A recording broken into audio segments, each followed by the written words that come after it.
Welcome to New Game Plus. You are listening to a retro gaming podcast where three guys spend 7 days playing one old game and then we talk about it. My name's Dustin. My name's Kenny. Nolan. And you are listening to and or watching episode 271.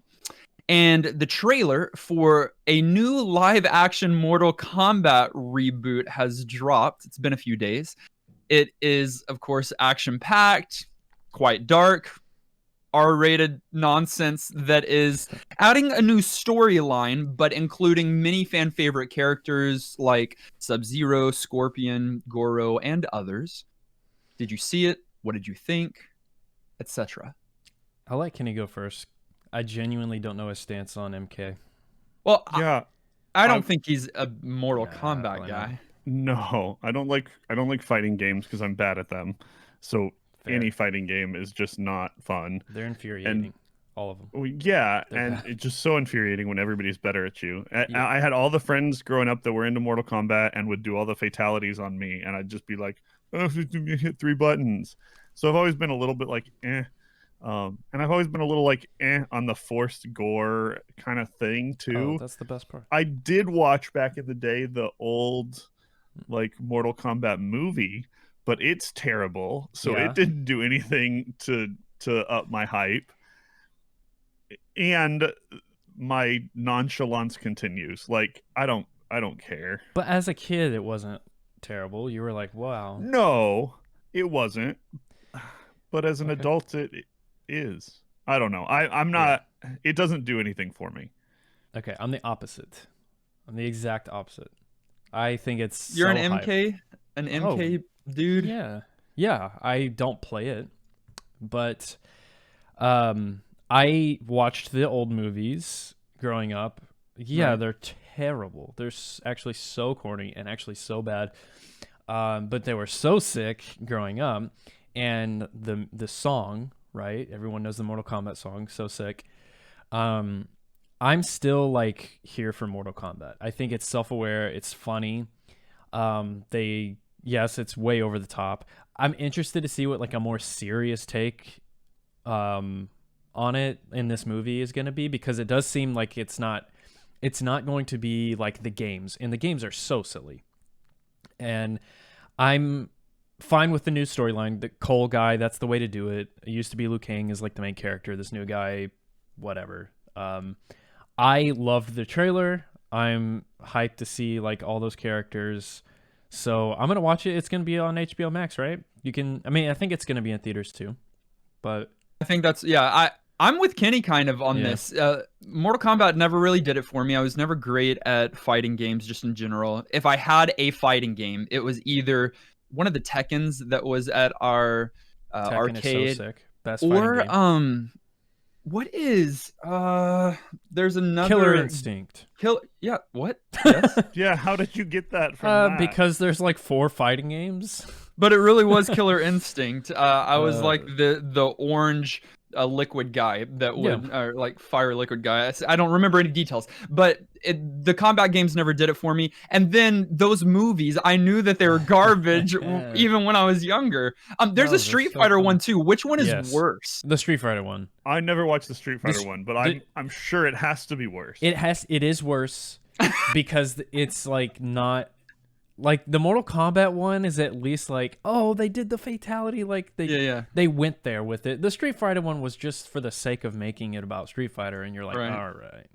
Well, they're going like ham on this one with they're doing the fatalities and stuff. Like even in the trailer, it's pretty gory. The Sub-Zero versus Scorpion little snippet at the end, perfect.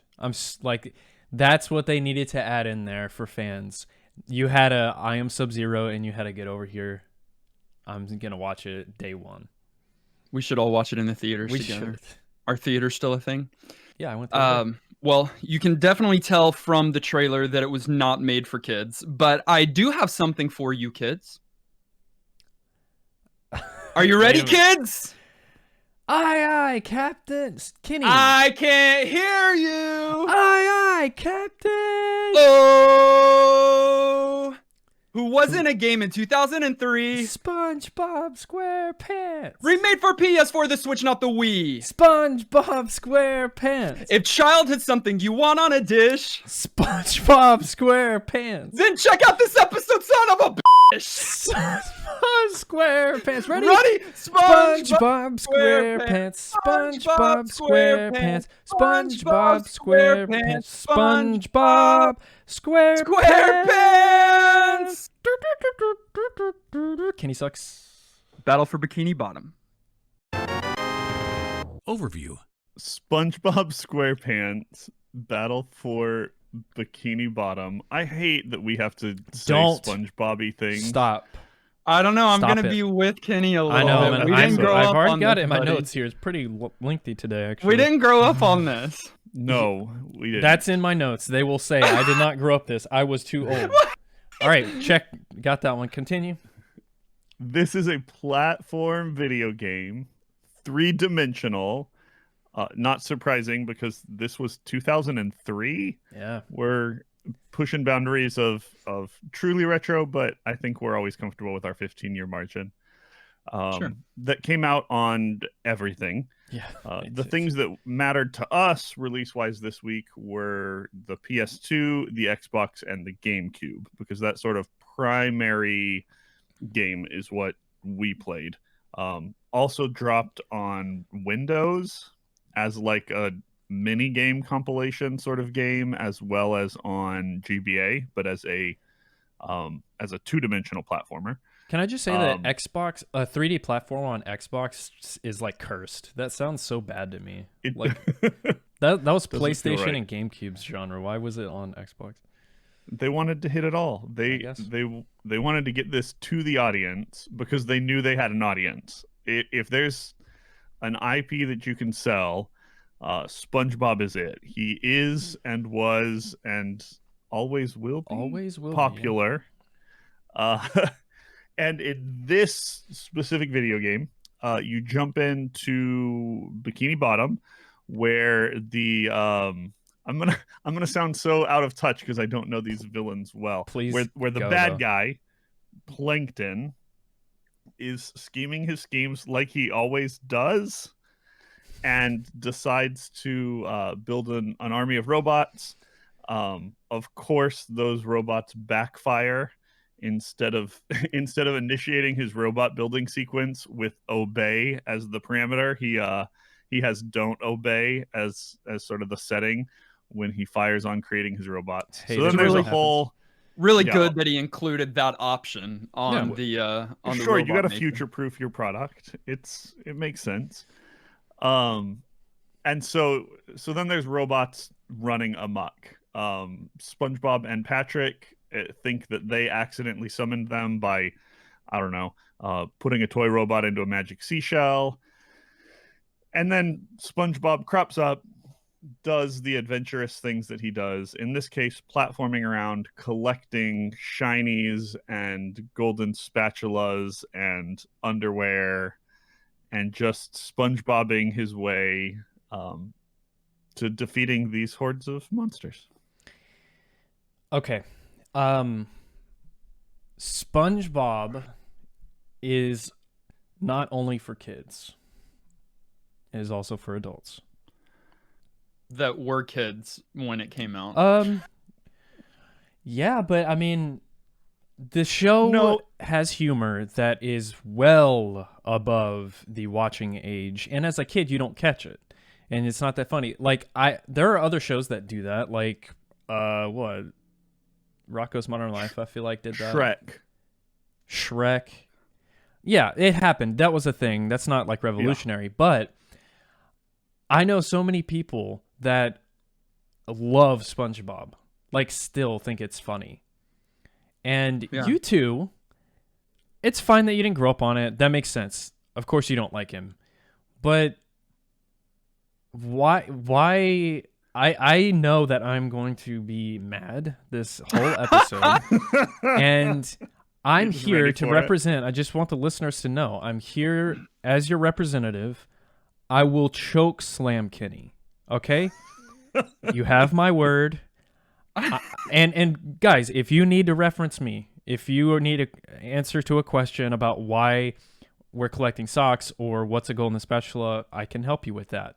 Because this whole game is full of fan service and episode callbacks. Okay, listen. Kenny and I'll speak for myself. I think Kenny is the same, especially on a comment he made on a recent episode. But Nickelodeon was a part of my childhood. Yes, maybe absolutely. even our childhood. But the Nickelodeon shows that I grew up on were Doug, Rugrats, possibly a little bit of Hey Arnold. Same. But live action was where it was at for me. So Hey Dude, Salute Your Shorts. Same. The Secret World of Alex Mack was one of them. And then even where do they gather around the fire and tell scary stories? Oh, Are You Afraid of the Dark? Yeah, Are You Are Afraid You of the Afraid of the Dark? Dark? Top tier. I watched Clarissa Explains It Clarissa All. Explains It All also is top tier. And so okay, yeah. it was a few years after that when I have matured and was moving on in my life, where a show came out about a sea sponge who works as a fry cook at the Krusty Krab. And his best friend is a very slow pink star. He's a himbo. fish. Come again? A himbo. Okay. So TikTokers are calling male bimbos himbos. I saw that word but didn't know. You know. And the cast of characters, the situations they find themselves in, all of those things are absolutely ridiculous. Yeah. Meaningfully so. They do it very purposefully is what I mean. But you've got to be good with that humor and have to be in the right, I guess, mindset for the ridiculousness that the show, characters, and game is. If we wanted an irreverent cartoon, we had Ren and Stimpy. Yes, if we wanted a villain that was scheming, we went to Dexter's Lab. Sure, or rats, no, mice taking over the world. Brain and Pinky and the Brain. Pinky and the Brain. Yeah, absolutely. And so when I first played this game, I didn't get it. Oh, I could tell. We'll get to it. But last thing I'll say, I also, being a little younger than you guys, I feel like there was this shift in culture that it was like acceptable to start watching cartoons a little later than you should. So I stayed with SpongeBob well into high school. I watched this show a long time. It wasn't just like, oh, I'm a kid, I watched SpongeBob. I kept watching the show. And so that also I think that's important to consider. It wasn't just a phase. It's like a long haul show for me. So there we go. Well, and you're not the only one. I work with college students that are younger than you, but I think it's all in that same age bracket where they know every episode of SpongeBob. They've seen and know and can quote every episode of SpongeBob. And there's a reason that it's meme fodder. It was such a part of sort of that generational growing up that you really can't avoid at least knowing about SpongeBob. Even I know I scoffed and was quiet during your amazing epic intro, sort of on principle, Dustin. But even being the token crotchety old man of the group, I know that song. Like everybody is aware to some degree of SpongeBob because he's big enough that he's sort of become like cultural icon. It's a huge deal. And so just as a framework for this episode, Nolan, it fell right into the age and time where SpongeBob was a thing. And so he's got the connection there. Kenny and I just missed it, so we don't. You just need to understand that so that as we talk about this and have numerous questions for our co-host Nolan, that's going to be why. This is going to be a doozy. Gameplay. Can we start by talking about Kenny's first play? Please. Because you've done many first plays. Yeah. And about a third of them. You always produce something. Well, sure. Usually something very entertaining. Whoa. For definitely not reasons. that. Whoa, Kenny. Okay, no, I didn't. 60% of the time it's entertaining because people are laughing at me, not with me. Can we just say still entertaining? Let's just leave it at you produce something. Something goes out, that usually involves the game that we're playing.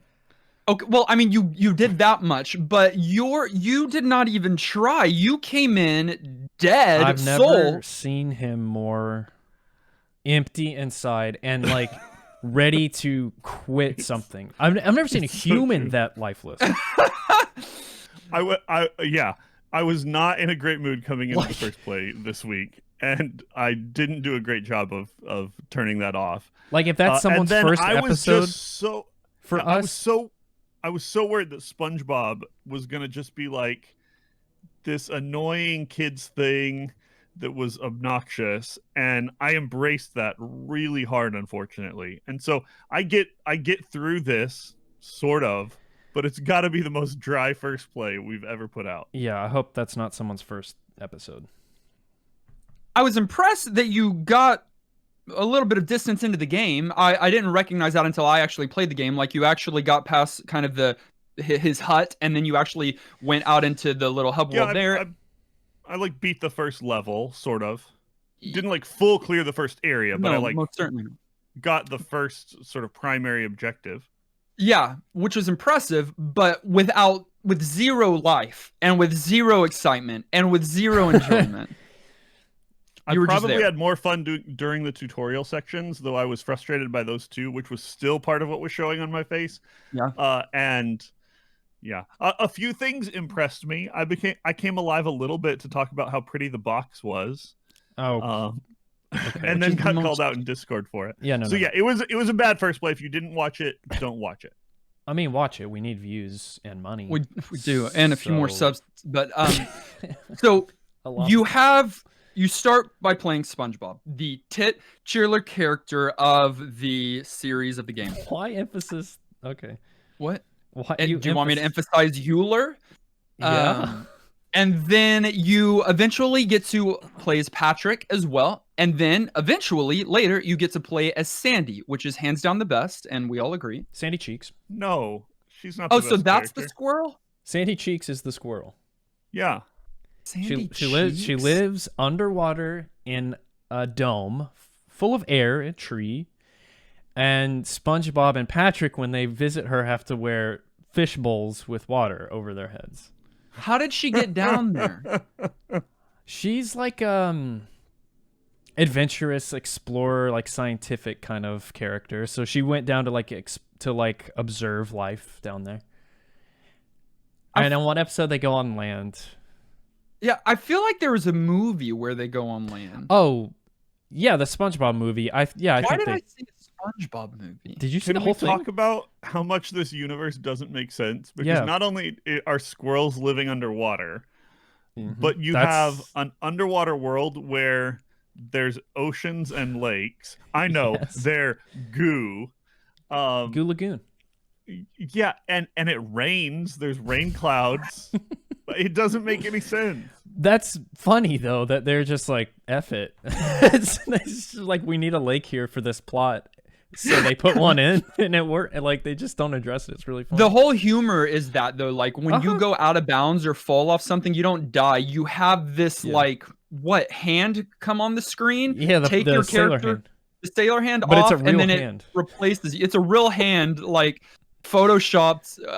It's ridiculous. Back to those three main characters that you get to control. Sure. They each have different functions. You use them for different purposes, and the whole game setup is that you take these characters on various stages. You complete various tasks on those stages in order to get golden spatulas. That is kind of your main task there, while also collecting other collectibles from shinies to socks to you've got a list ready to go. Your thumb is there, so it's not a long list. I was going to say socks and shinies and then occasionally underwear when you've lost some. Yeah, that's pretty much it, which is actually really welcome because we've run into collectathons before where you got to collect 47 different types of things and 7 variations of each of those things, and where the collecting becomes like this almost management task that you're doing in this game. And this one, it kept it straightforward. You're running around, you're getting the things you're supposed to get, and I don't know.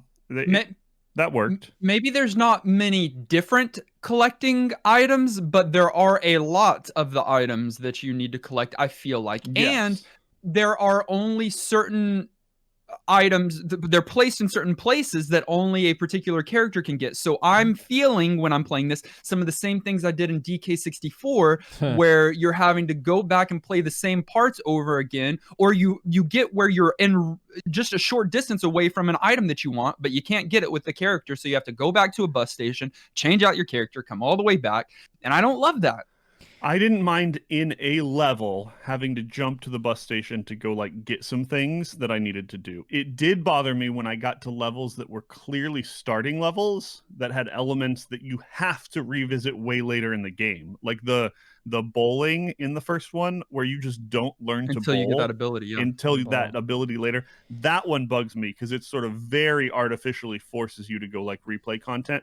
In a world, I actually kind of like the character swapping because it forces you to use those side characters, and they did a good job of like making levels designed for each of those characters where you've got really big gaps where you have to take out your little lasso and channel tails and fly across these little things as Sandy, and you've got stuff that needs objects thrown at them and really good belly bumps to happen to get you through the process, and so you have to play Patrick. And so I don't know, I liked the character swapping and the fact that they were all so different and such unique skill sets. Collectathons are like easy to mess up, as we've discovered. So I think of Banjo-Kazooie's like the #1 collectathon. I love it. I don't remember. Do you hate that one, Dustin? Or the collecting in that one? I love collecting kind of just in general, but that one didn't bother me near as much. Okay. DK64 is the one that bothered me. Yeah, that one's extreme. Most. This is very representative of this era of 3D platformers. Yeah. Because like, what else do you do? Like you have level design and you need it to be good. And so what they did in this game is they lock areas. And in all of those games, especially DK64, they would lock areas, and to unlock them you have to have a certain amount of things. But within the stages in this game, you can't get to certain areas until you have properly explored what you can and then open the gate. The easiest example Kenny discovered in his first play was that bridge. So you have to collect enough shinies, you have to get across the bridge, or spatulas. And the fact that all the like other collectibles end up as spatulas, I think is good because it simplifies it. So I agree with Kenny that you don't have to collect letters that spell Kong. Kong.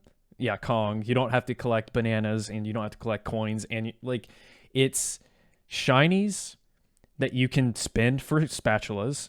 It's socks that you can spend for spatulas, and it's spatulas. And so that is welcomed for me as well. And I like collectathons though, so it wasn't like a huge hurdle for me in the first place. Yeah. But nothing makes sense in this game. Like, okay, so I got to one part, right, where the crab guy Mr. Krabs had a golden spatula for me. Yes. But first, I needed to break all of the tiki boxes on the stage. Okay. Well, SpongeBob asks why he needs to break all the tiki boxes, and Krabs says because the tikis were laughing at SpongeBob and calling him funny names. SpongeBob doesn't care until Krabs says that the tikis also said SpongeBob's mom was ugly. And so that works. That enrages SpongeBob, and then he goes and breaks all the tikis for a golden spatula. That wouldn't make you mad? No. Your mama's ugly. See? It's all so nonsensical. Yes, but you have to be ready for that. If you're going to go into Kenny was not. SpongeBob game, no, I think he got there, because if you're going to go into something like this, you're not going to be like, what's the plot? This doesn't quite make sense in real life. There's water underwater. I definitely wasn't there when I played the first play. I assumed annoying kid obnoxious game and then sort of projected that onto it, and there is some of that. Like, it's still obnoxious that some of their humor leans juvenile, like collecting the underwear, and then they like whistle every time you pick it up is Love. just sort of silly. Like that's Or just or when he bungee jumps, it's No. his underwear stuck on the hook, and so you No, see his that's little funny. spongy butt crack. And farts. That's a lot really of hilarious. Farts Don't say too. the F word on my podcast. Fart.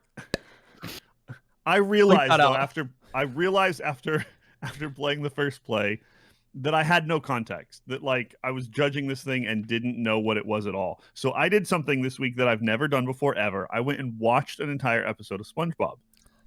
Which one?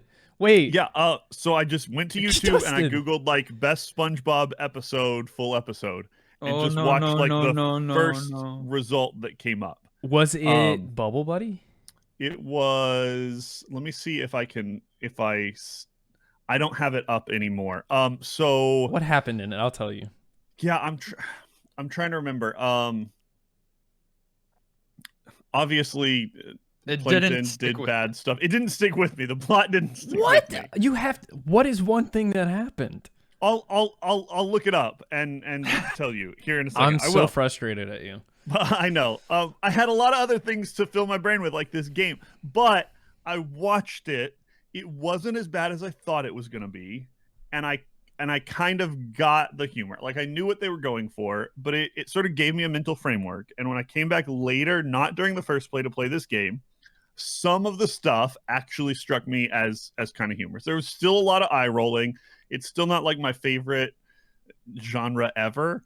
But I kind of got the world that we were working in, and they were so consistent with delivering that world throughout this game that I had a hard time not finding myself grinning sometimes, and then appreciating how like accurately SpongeBob-y this game was. You have to tell me what happened. I'll let it slide for now. I'll let it slide for now. Yes, the fact that I actually was a little shocked this week. I've never played this game, by the way. I don't know if I said that. And I was in Bikini Bottom, which is weird. Games based on shows do it for weird reasons. This one, I was actually exploring. The levels were just laid out like the show. And so the level design here I thought was actually really solid, not only because of, oh yeah, this is Bikini Bottom or this is Jellyfish Fields. Or Rock Bottom. I can't believe Rock Bottom was in this game. I thought like the challenges that you were doing were actually well laid out too, because this platformer has some difficult sections. Like it's like jumping and learning some of the like aerial mechanics. I was actually struggling to get a lot of areas this week. You definitely were forced to use the mechanics they gave you, but I never felt like this was an overly difficult game. Like once I learned, gets there. It gets harder. Once Yes. I learned what Patrick does, I felt like I could throw stuff at stuff. Once I learned how to, fly and float and Indiana Jones my way across things with Sandy, I didn't have that hard a time with it. I did have a little bit of hard time with lining characters up with things. The 3D platforming, that can often be an obstacle. Yes. And this one, that was a reality Kind of for what me. I'm talking about, yeah. I never fully mastered the camera. Like it's responsive, it works well, but I was always turning it the wrong way. I should have just like inverted my controls and been done with it. But I was always moving it the opposite direction that I wanted and never adjusted to that. And so I don't know. There was a little bit of that, but I don't think this is a hard game. Like they made this a kid's game. It's not. You're not going to be dying all the time. There's plenty of extra underwear for you. If you fall off of something, you're just starting at the last checkpoint. Yeah. It's not super hard. It gets there. Flying Dutchman Graveyard. It gets. I trust you. I didn't get to like harder. end game of this game. It's totally beatable. You're right. It's not like some like super hard challenging game, but maybe it's not as hard, and maybe I'm looking for the word frustrating in that area, because it's like, why did they make it this challenging? Why did they make that jump so precise? Like that kind of stuff. But I don't like get turned off by that kind of gameplay. I didn't get as far as you did, so I thought it also wasn't too difficult. Now, if you're trying to get every single golden spatula, I think the difficulty will increase, or you'll get frustrated. But you don't have to get every single golden spatula. Maybe you do have to for like a super great ending or something. Are there like 100 spatulas in the game? Is that what it is? I think there's a secret ending where you have to get all 100 spatulas, and then you have to like collect them all again during some special phase at the end or something. But I don't.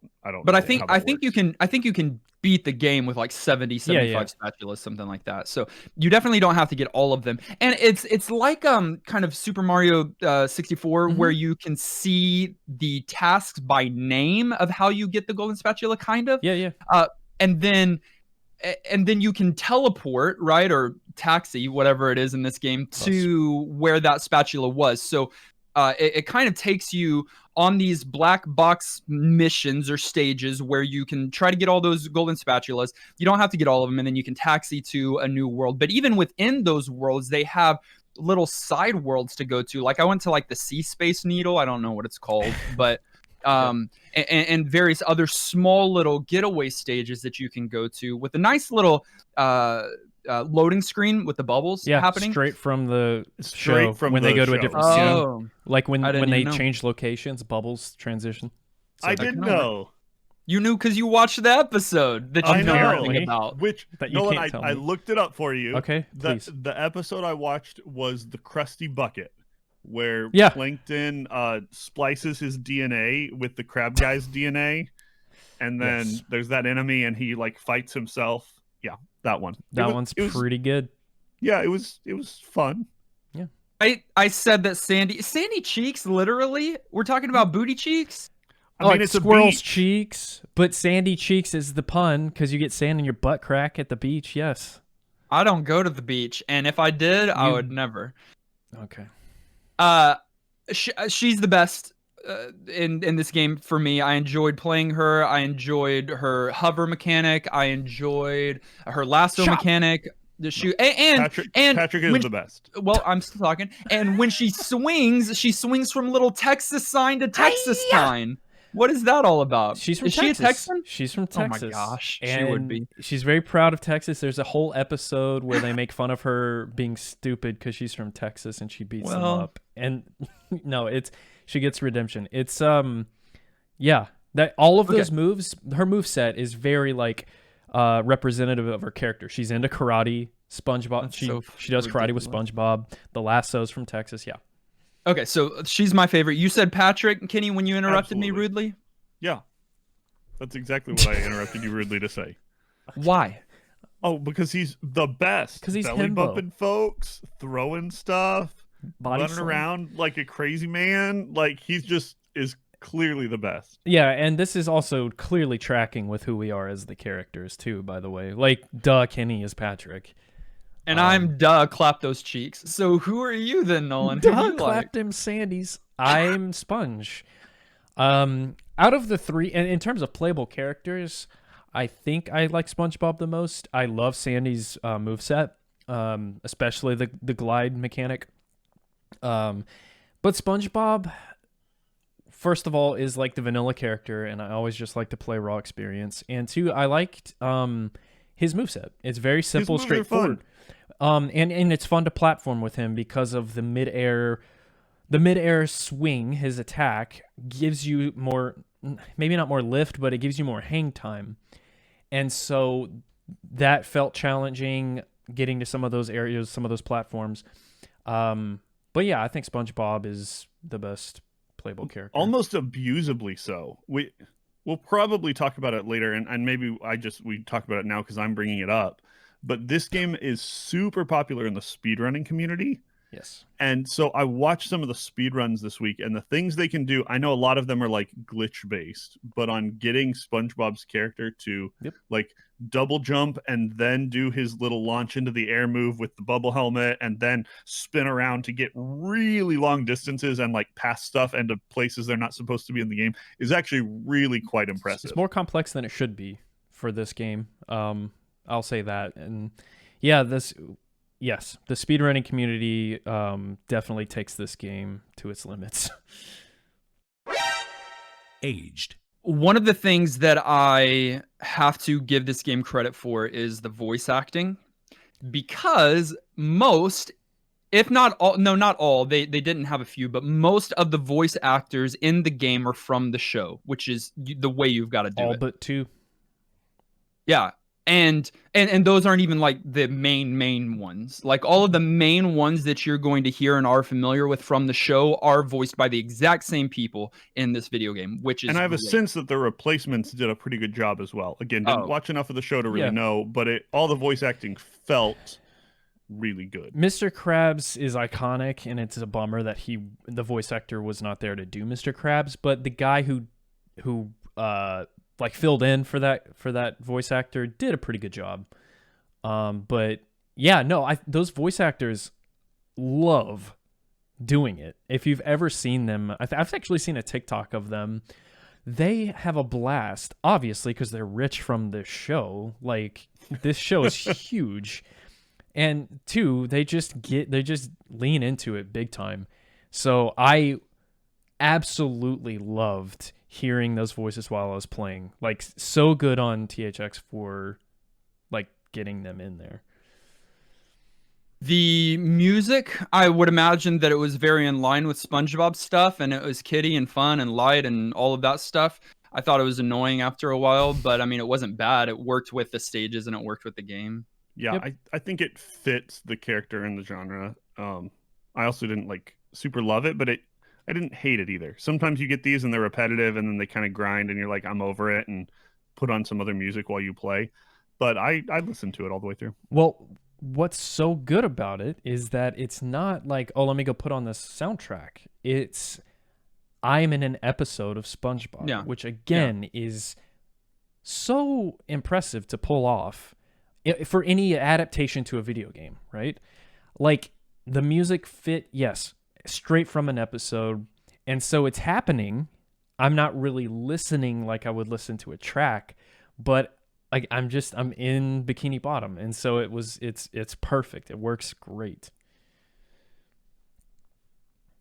I said in my song up front that Kenny didn't respect that it was remade for PS4, the Switch, not the Wii, and it was remade in it somewhat recently, right? Like just last year?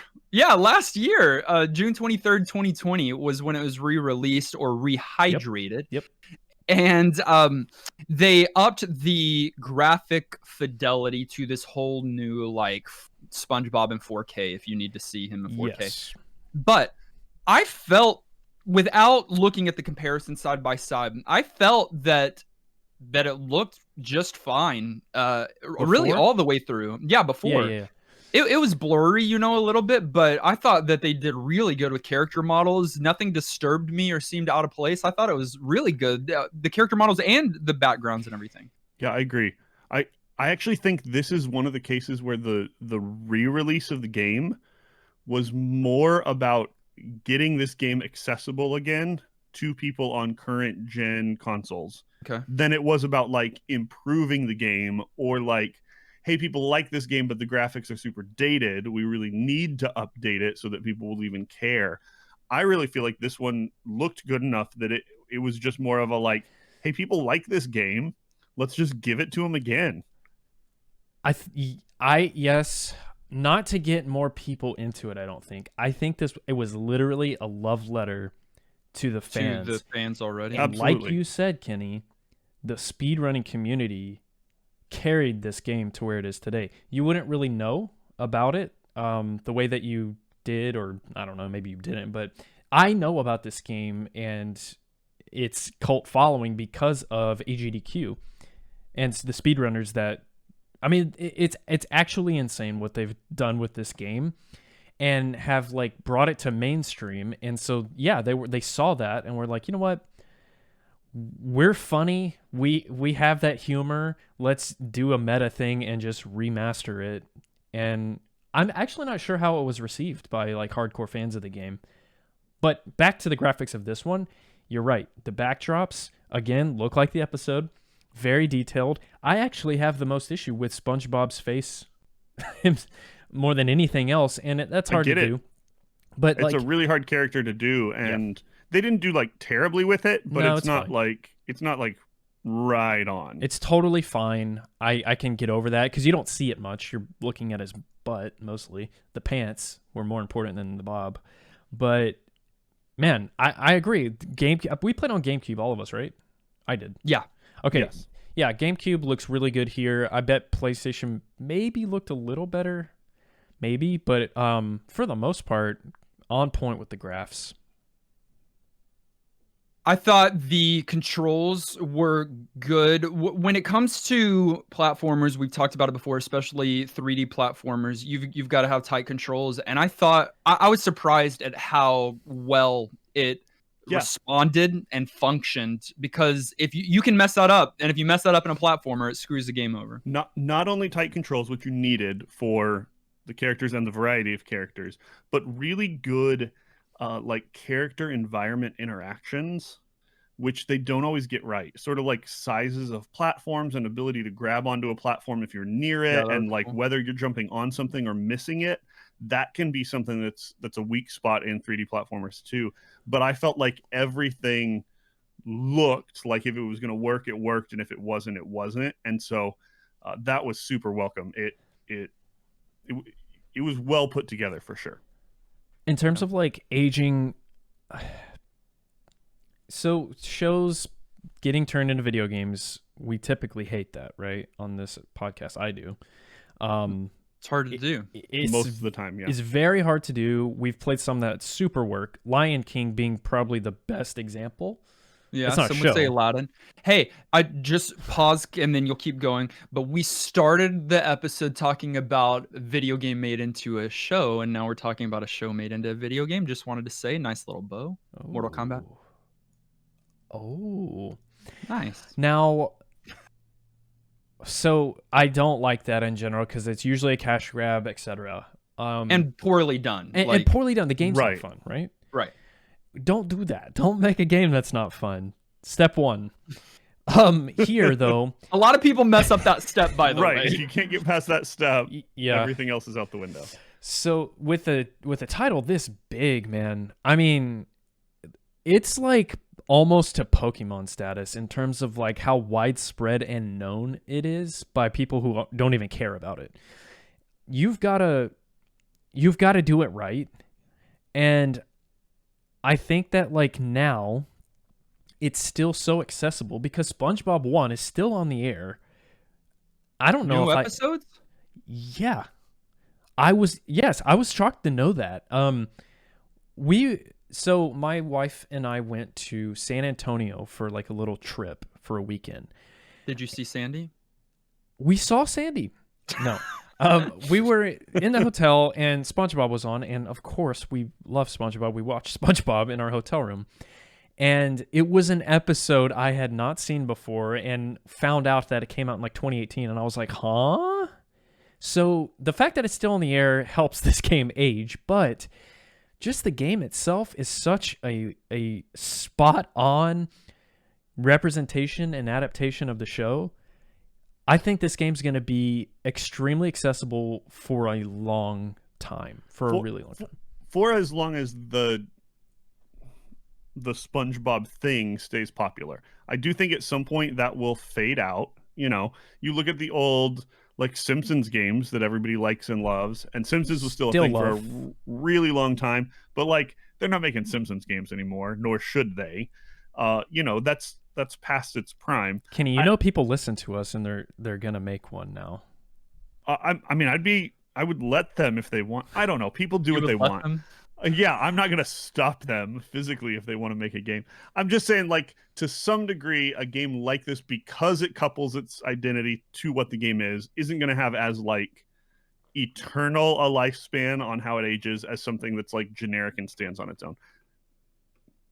That's not actually ever going to be an issue unless our, like, grandkids are listening to this episode. So if you are, hi, and weird, I don't even know Stop talking. what I'm saying now. And we love you guys, and we're proud of you. I know. And we're proud of the humans you've become. The human/cyborg. They're gonna be mixes. They've probably killed me by now. So Your grandchildren? yes. So as already mentioned, Rehydrated remake was released in June of this last year. I didn't name all the consoles; it didn't fit in the 11 syllables that I had in the song. But Switch, PS4, Xbox One, and PC. And then you can get I just looked up the GameCube copies, but you could get a $15 used disc to play on your GameCube, or $75 new. Not too bad either way. Standard, yeah. Either way, you slice the sponge. Final thoughts. At the end of each and every one of our episodes, we determine whether or not the game gets our vote for New Game Plus status, which is our general thumbs up or thumbs down. It does require 2/3 of the vote to swing one way or the other. I'll begin by saying that this game is better than it deserves to be. When you again, we've already talked about Nolan. Hold on, we talked about shows coming into games, and that's not easy to do, and is more often poorly done than correctly done. The humor and the quirk, some might say charm, in this game doesn't quite work for me.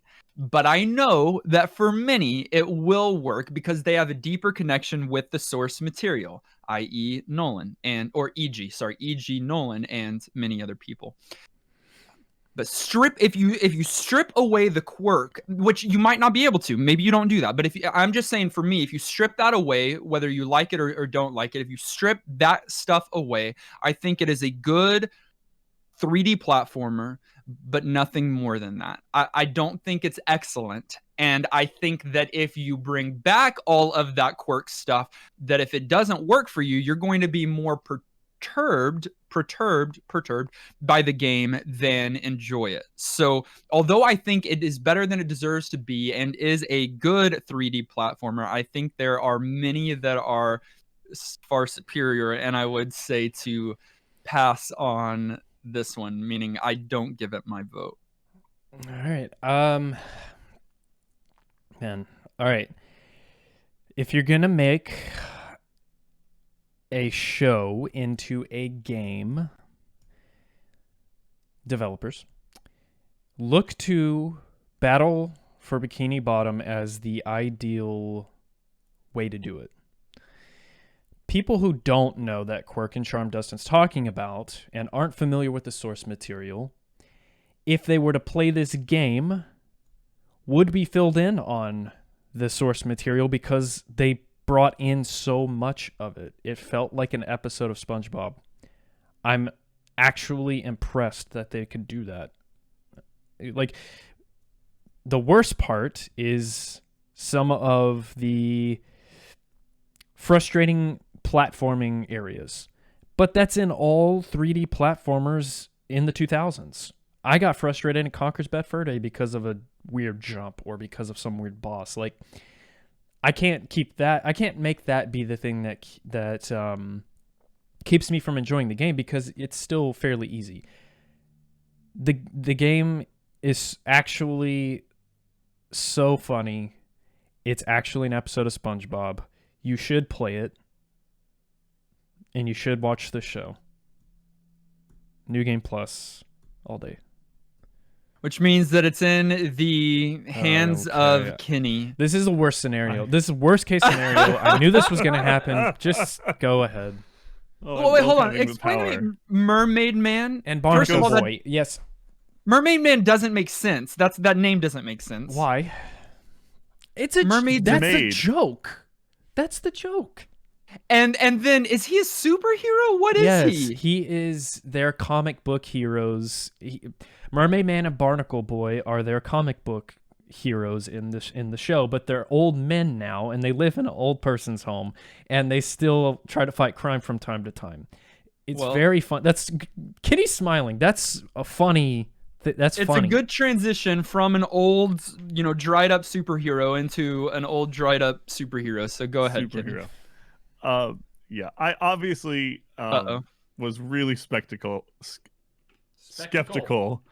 about this spectacle, Redeemed, and didn't super enjoy myself during the first play.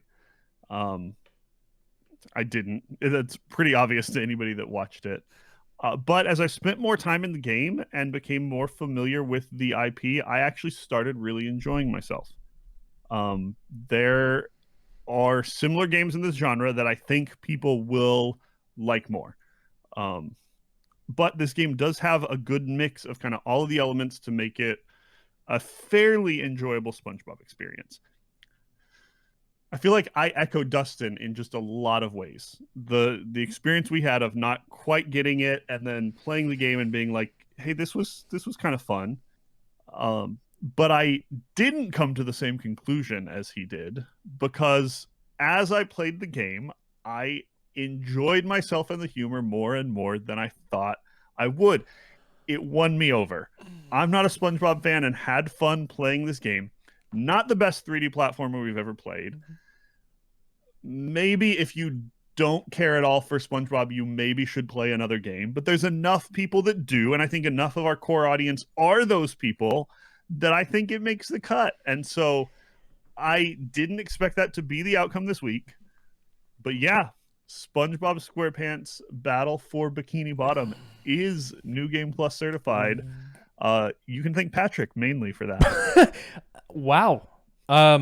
Wow. If anyone was going to get the humor and enjoy it, it was Kenny. Thank you, Kenny, for actually watching an episode. Who would have thought that Kenny would have been your saving grace on this one? I know. Who didn't even sing the song at the beginning, so. He had me fooled. Well, that means that SpongeBob SquarePants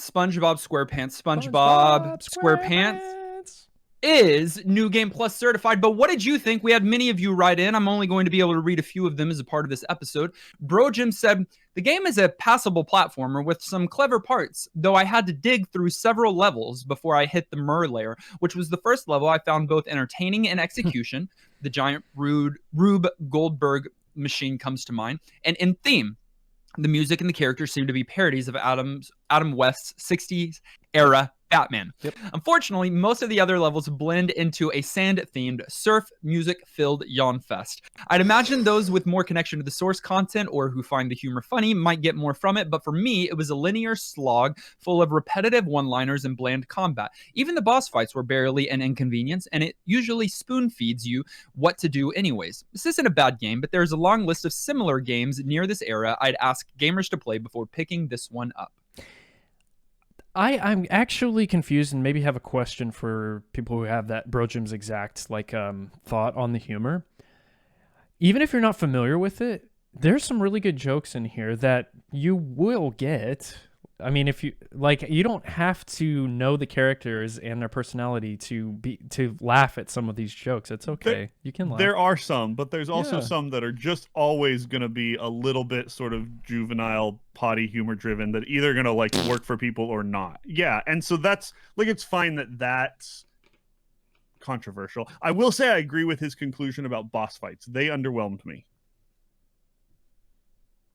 Clint said, I have history with this game. Back when I was much younger and a more foolish Clint, I played through a large portion of this game in a long one-day binge. After roughly 9 hours of play and collecting enough spatulas to row a battleship with, our house lost power. It wasn't until after we got power returned that I realized my fatal mistake. I didn't save once in the entirety of the game. Finally returning to the game, I can see why I played it so much at once. Exploring the Bikini Bottom areas from the show I watched all the time is still awesome, like it was back then, but the game lacks challenge. So instead of being an interesting and enticing collectible-filled adventure with some of the best script writing in a licensed game, it just feels like a to-do list. The gameplay is so solid that it feels bad to say it, but the goals and challenge difficulty are simply not enough to keep me coming back to it. If it's so charming, and it's pretty much the perfect SpongeBob title, but if you aren't a fan of the show, I don't think this one is really worth the investment. Yep, you gotta touch those, what are those called? The lifesavers to save. The things they throw you when you're drowning. Yeah, lifesavers, I think. Yeah, if you gotta save in these games, you're screwed. My game automatically saved every time I got a golden spatula. I don't know how or why. Maybe a different version Clint played? But I agree. If you're not a fan of the show, you're gonna miss a lot of this. But Kenny's now a fan of the show. Garlisle, he's an ally. Garlisle said this era of games saw a very specific formula for 3D platformers developed by Western creators. Yep. And Battle for Bikini Bottoms paints by those numbers. It has the ties of being a collectathon, but the levels are basically linear. There's segments where you play as other characters just to change things up. The movement is solid but simple, without much of an intended skill ceiling. The difficulty curve starts easy, but does have some of the tricky bits near the end. And of course, we have characters spelling out tasks with a dash of light humor. That said, this is an alright game. Much better than expected of a licensed title, and it was a solid enough game that the remake didn't need to do more than simply tweak the gameplay. But it's so by the book, I can't see it as anything exceptional, except once you start breaking it apart for speedrunning. Anyone interested would probably enjoy it, but this is a second-tier recommendation at best. Yeah, if y'all haven't seen it, you have to go see a speedrun of this game. It's actually insane. It's crazy. I will say I generally am agreeing with everybody's sentiment, and I think Dustin, you and I were both pretty there on just saying this is a good, not great game. It just was good enough to me that I still think people ought to play it. You're a fan of the show. Come on. I think it was interesting that I don't remember if Garlisle just said it or what, but it is the perfect SpongeBob game. Yeah, it's SpongeBob. I just think and huge fan service, I guess, because you really do get to explore the areas from the man. Yeah, I guess so. You talk to all the different characters. Yeah. All of them are their shtick. Episode callbacks, Magic Conch Show. Huh, interesting. Finally, Astral Soul said, although I was a huge fan of earlier Nicktoons, I never really followed SpongeBob aside from the occasional episode here and there. And as such, I never bothered to play any games based off the show. With the remake of this game now out and having read some pretty decent things, I decided to jump on board this week and give it a try. Being a big fan of 3D platformers, it definitely struck a chord with me to some extent, but most of the SpongeBob show references and jokes fell flat for me. I thought the graphics were pretty good and the characters were well animated. The level designs felt a little too formulaic, but overall, a solid, if a bit lackluster platformer. I would only really recommend it to 3D platformer enthusiasts like myself or big fans of SpongeBob. However, for a licensed game, you could do a lot worse. Bandwagoners. Yep. What do you mean? I feel like everybody has the right conclusion generally. It's just a line of what that means in terms of whether or not it's worth recommending. I think everyone's really underestimating what it takes to pull off this kind of adaptation. Name another one. Name another one. I think almost everybody said it's one of the best game conversions. But it's a fun game too. Besides the and that's where people differ. It's just not a great fun game. It's a good fun game. I'm banishing y'all to rock bottom. It's Kenny that made this possible. Thank you, this Kenny. episode I'm on your side. I just also agree with everybody else. All right. I don't know what's happening. Thank you for your commentary on SpongeBob. You can always send in your thoughts on the Retro Game of the Week to ngppodcast@gmail.com or hop in our Discord. There's a commentary channel there. We'd love to feature your thoughts on a future episode. But for now, we're going to set aside SpongeBob SquarePants Battle for the Bikini Bottom, and we are going to randomly select our next Retro Game of the Week from our extensive, expansive, exclusive retro extreme executable retro master list. We are going to randomly select, and from that list we'll find out what game we're playing for the next 7 days. Randomizing. Yes, long deflated. Randomizing now.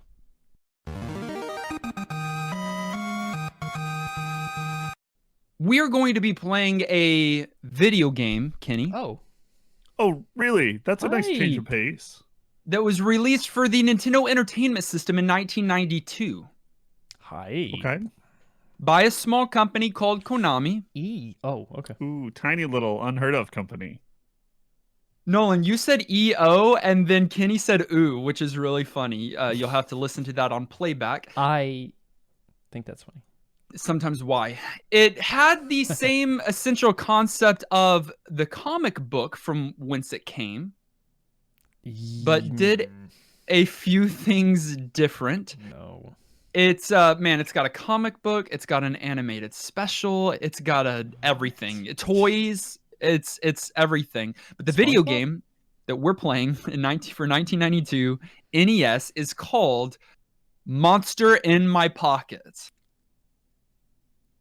Okay.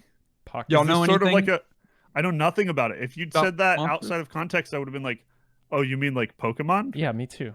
Because Do they're you mean like Pokemon? those are pocket monsters. Isn't that the idea? Yeah, but Yeah. that didn't come out in 92. So I don't know. I don't know who ripped off who or if I'm right at all. But Monster in my pocket pocket. monsters. Well, Sounds find like a copy of the non-Pokemon Monster in My Pocket by Konami, which is generally good. Yeah, but there've been a couple though. Oh, for sure there has. And play it along with us this week. You can also be one of the people that sends commentary that is read on the show, like we just did. Or you can just chat with our community and us if you go to ngppodcast.com and click Join Us in Discord. we want to say a huge Bikini Bottom thank you to our wonderful patrons who support us on an ongoing basis on patreon.com. Reminder, you can be one of those people if you would like. And Dustin will write you a theme song. Yes. Sure. You'll be joining we don't actually promise that. There are some cool perks to being a producer though. You can join people like our producers, Amarley and Austin, Ben, Bethany Fox, Bro Jim, Carrie, Dan the Man, Francesca, Corey, Maxima, Mr. Lattes, Shauna, Unbedavable William, and Zion. Or you could go way above and beyond, like no one ever should, like our wonderful director level Hey, no. supporters. I mean, you should. Antonin and Garlisle. Thanks so much for your support, guys. Absolutely. We're very appreciative. You can find us on our social media. That's Facebook, Twitter, Twitch, and YouTube. All of those links are in the show notes. Listen directly on any podcast provider of your choice. And make sure you subscribe so that you are the first to get new NGP episodes. While you're at it, leave a kind rating and review. This episode was edited and produced by our good friend Tom Tate. Join us next week as we play Monster in My Pocket. Until then, I'm still Squidworth. What did you just say? You didn't even say it right. Squidworth? Squidward? He's clearly not a fan. I'm Patrick. Is mayonnaise an instrument? Yeah, see, that's why it just doesn't do it for me. And this has been New Game Plus.